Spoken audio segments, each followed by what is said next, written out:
What's up, everyone? AJ here on Day Trader Boom or Bust. You know, I like roller coasters just as much as the next person, but definitely not with my trading. And today I managed to follow up yesterday's easygoing, great green day with a bit of an up and down roller coaster of a day. And it was all capped off by a hotkey execution error that, ended the day. So, let's talk about that and the rest of the trades today. So here's today's watch list. I post this each trading day in the morning between 9 and 9:15 a.m. on my Twitter. So if you want to make sure to catch that, give me a follow at AJ Tabayan. And on the primary list today, I had Fubo, which was trading on news, and DKNG, which was more of a sympathy play on that, and then Be Big, which was popular today with the Wall Street's bets crowd. And then on the secondary, I had Mara as I guess, the crypto play today. There's been a lot of volatility with crypto last couple days. And then BA, Boeing, NEO, APL as continuation plays. And then I also stuck Nikola and Space on there just based off of their daily charts. So as you can see here on the journal, I took 9 trades today, and I had a really solid win rate, 44%, but unfortunately the P&L doesn't reflect that because there were a couple of trades, this one and this one, that were less than, that returned less than I would have liked for a winning trade. We'll talk about that. So first trade of the day was on Fubo. As you can see, I actually took a larger loss on that than than what is basically my max loss per trade. And that, this one is pretty significant considering I always use hard stops. So let's take a look at that. Here, this was, as my initial play, was a 1 minute ORB. And a couple things to point out here. I think there's a lot to be said when you have experience in trading a particular ticker, a particular stock, and I really don't have much experience trading Fubo. I might have traded it once or twice in the past, so I'm not as familiar with the moves that it makes on a regular basis, let alone when it has some catalyst. So add to that the fact that I really feel that I was just that little bit premature or early with taking these trades. So the first trade of the day here was on was the 1 minute ORB, and I was actually looking at, you can see this level here that was kind of set in the pre-market, and this here is the first 1 minute candle. You can see it wicked off down over here and then started to push up. I was playing the break of this level, but you can see I got in early, which proved to be I guess fatal for the trade, because I got stopped out for much more than my 1 hour loss, and that was just due to slippage, because like I said, I do use a hard stop, but sometimes with this opening volatility, you can really experience a lot of that slippage. So that was the first trade of the day. Now, had I waited, so this is again the level I'm kind of looking at here, and maybe I would have ended here and also got stopped out over here, but maybe not. This wick might have been really quick. Had I waited till here, then obviously the trade would not have worked out, but I probably so it would have probably still been a loss. I probably wouldn't have experienced the slippage because the volume and the volatility was a little bit less at this time, and I probably wouldn't have lost on this other trade. So here, let me just clear that out, and you can see on this trade, because it seemed to bounce off this level a couple times, I went short. Now, I don't think that this was a good trade at all, because really I should have been looking at this level for a potential short. So this is totally premature here. And as you can see, if you follow this is really more of an uptrending stock. So, and I really don't feel it's a good practice to be flipping, your bias when it's in a range. I'm all for not being married to one particular bias, because I think you've got to be flexible if the market is telling you so. In this particular case, I really, in retrospect, as we look back, the market never really told me anything. Clearly, this was just an impulsive trade that, rightfully so, it failed and ended up, stopping me out and for a loss. I don't know offhand, but it's probably, let me just take a quick look. So yeah, I took a full 1 hour loss. Oh no, I guess I'd moved my stop loss a little bit, but this was a little less than a 1 hour loss. But anyways, either way, losing trade, both of them on Fubo. So after that, as you can see over here, I took this trade on DKNG, and you can see that this was a very small win here. So let's talk about why that was. DKNG, and this trade was taken off of the 1 minute chart. So here we have, this is the 1 minute. You can see it pushed up and was a 1 minute ORB up, but then it came immediately down, and I was watching this opening price level, also had the 200 SMA, and also the top of the body of this 1 minute candle. So I felt that if it because it seemed to be pulling back and selling off on on some decent volume, I went short at the break of this level, and you can see that it immediately went in my direction. My 2-hour profit target was actually right here, so I took this off because it seemed to be struggling here at pre-market low, and we were also hitting this S3 level. So I just took off a little bit. It was just a 25% partial because I was waiting for the break, and I felt that if it could break this S3 level, that it really could sell off quite a bit more. Unfortunately, it didn't, which was fine. But at this point, I really felt that there was no way it was going to stop me out. But I talked about this with Fubo. I do know the attitude of DKNG, and DKNG can have some pretty significant moves. So I didn't actually move my stop loss to break even. I moved it, but I kept it above the top of the wick of this candle here, this big candle here. So which was just above this 50 SMA, and obviously all of the moving averages here. And I felt that if it got to that if it got to that stop, then the downward move was definitely negated. But I thought there was I felt really good that wasn't going to happen. But of course, the market will do what it's going to do, and I was wrong, and it did come and stop me out. So this 25% win here was more than let's go back to the P&L, and oops, sorry.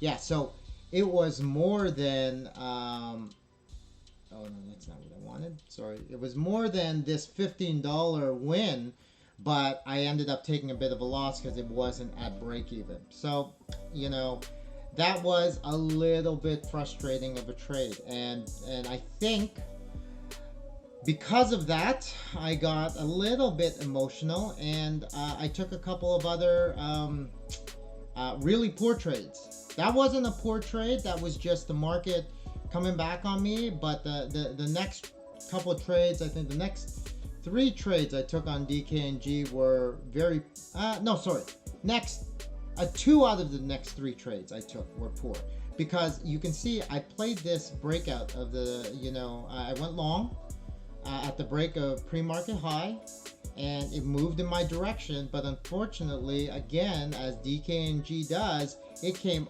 all the way back on me and stopped me out right over here.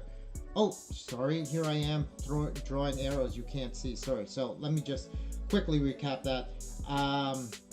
here on the 5 minute. I went long here. It pushed up in my direction, but immediately came back down, stopped me out over here.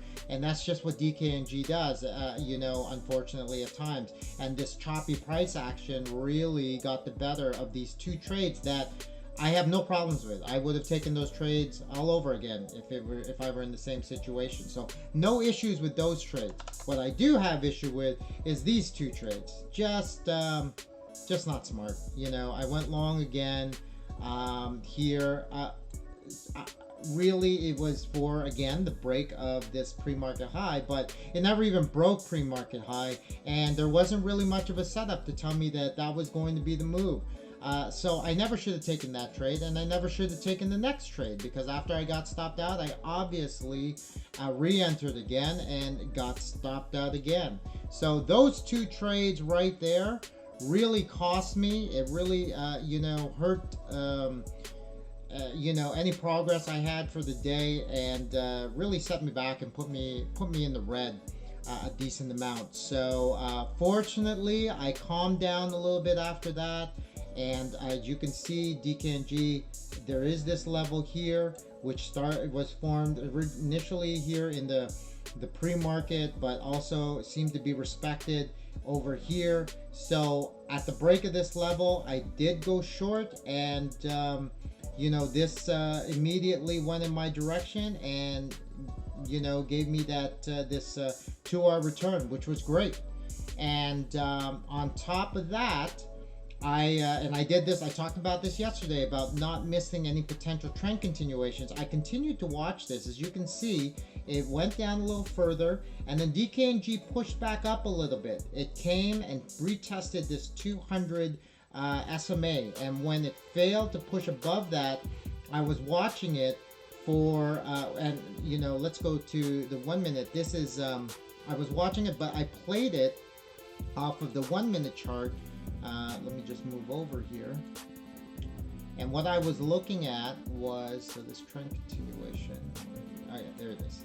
So I have a trade book play where